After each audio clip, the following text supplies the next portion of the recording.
আমি জানি সৌরভ আমার কাছে কিছু লুকোচ্ছে। আমি যেন সত্যিটা জানতে পারি মা। ও কার খোঁজে গেছে, কেন গেছে? আমাদের মধ্যে কেউ এসে গেছে। খুব অস্থির লাগছে আমার। আমাকে শক্তি দাও মা, শক্তি দাও। সত্যি তো, সে কখন গেছে রিঙ্কিদের ওখানে? কি হলো ছোট্ট ঠাকুরপোর, এখনো এলো না?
কোথায় যাচ্ছিস তুই? দেখতেই তো পাচ্ছিস বাইরে কি অবস্থা, বৃষ্টি বৃষ্টি নামবে।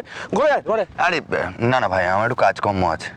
হ্যাঁ, যদিও আমি তোর মতো এত ব্যস্ত নই, কিন্তু কি করবো বল, খেটে খেতে হয়। একটা মিটিং আছে, আমি আসছি। আওয়াজ দেখছিস ভাই? আওয়াজ? আমি তো শুধু আওয়াজ দিচ্ছি, ভেতরে যা দেখ বাড়িতে আর সবাই কি কি দেয় দেখ। মানেটা একটু খুলে বললে ভালো হতো আর কি। ও, তুই মানেটা বুঝতে পারছিস না, তাই তো? ইচ্ছের ওই অবস্থা, তুই হসপিটালে কাউকে কিছু না বলে চলে এলি। আচ্ছা গেলি গেলি, তা হাতে আবার এই মচ্ছপের আয়োজন কেন ভাই? মেজদা, মন থেকে আজকে একটা দুশ্চিন্তা মিটলো।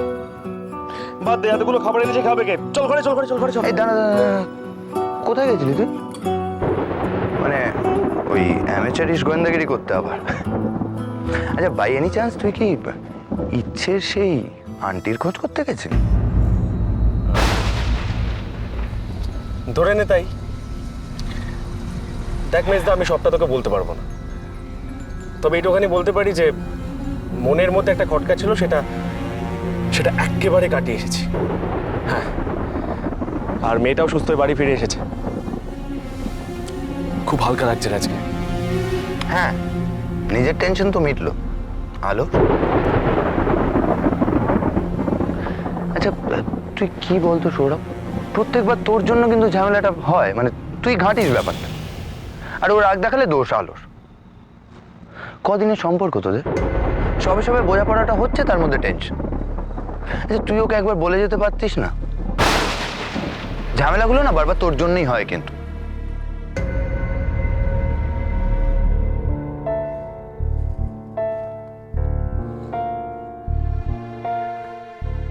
এই শোন, এখানে আর মেজদা মেজদা করিস না, ভেতরে যা আর আলোকে সামলা। ও অনেকক্ষণ ধরে আপসেট, সেই হসপিটাল থেকে।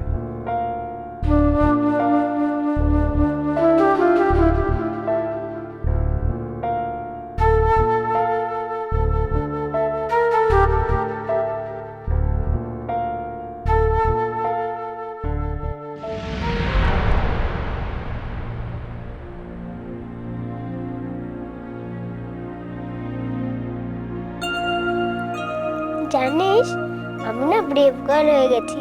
যখনই আন্টিটা বললো যে ইঞ্জেকশন দেবে, তখনই বললাম যে আমি তো ব্রেভ গার্ল। আমাকে তো আমার মা মা ও মা, তুমি কাঁদছো কেন?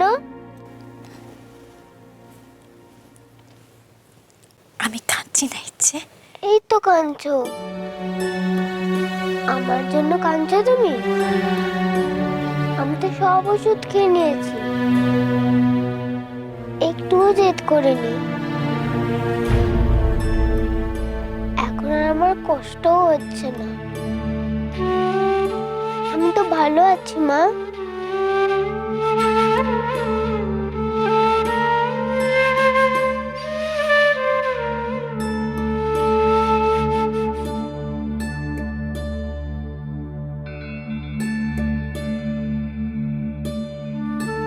ইচ্ছে, তুমি ভালো থাকবে তো?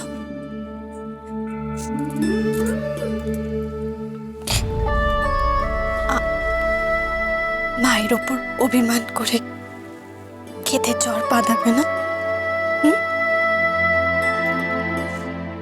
শোনা মেয়ে আমার, বিশ্বাস করো, তুমি কষ্ট পেলে মা খুব কষ্ট পায়।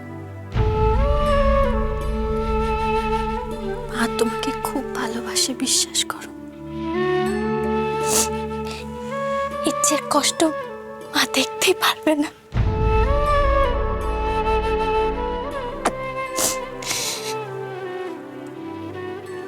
তুমি তুমি মাকে ছেড়ে কোথাও যাবে না তো ইচ্ছে? মা তাহলে শেষ হয়ে যাবে।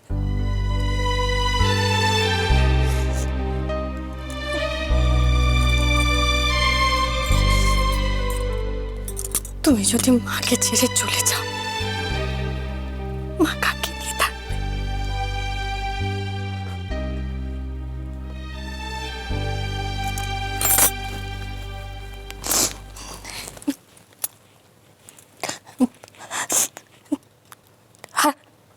আর যেই ছেড়ে চলে যাক না কেন, তুমি তুমি আমাকে চেয়েও না ইচ্ছে। আমি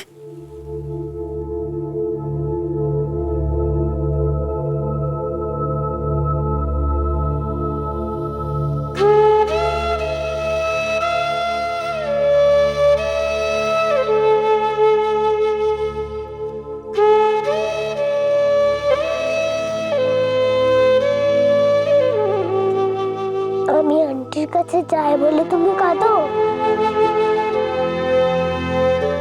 আমি এবার থেকে আন্টির কাছে যাব না, প্রমিস। তুমি আমার কথা শুনবে ইচ্ছে? তাহলে তুমি আর কাঁদবে না বলো? কেঁদো না প্লিজ মা, কেঁদো না।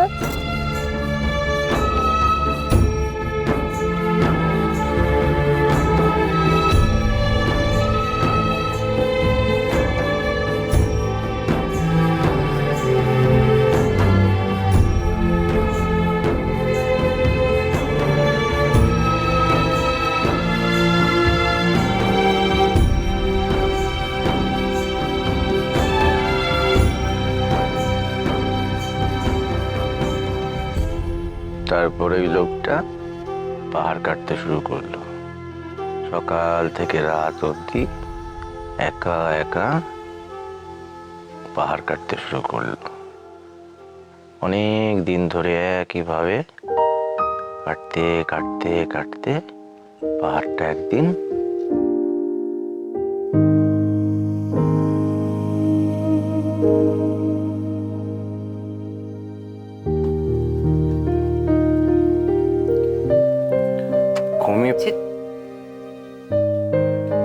ঘুমিয়ে পড়েছে। গল্প বলছিলাম তো, গল্প শুনে শুনতে ঘুমিয়ে পড়েছে। ওর জলটা এখানে রাখা আছে।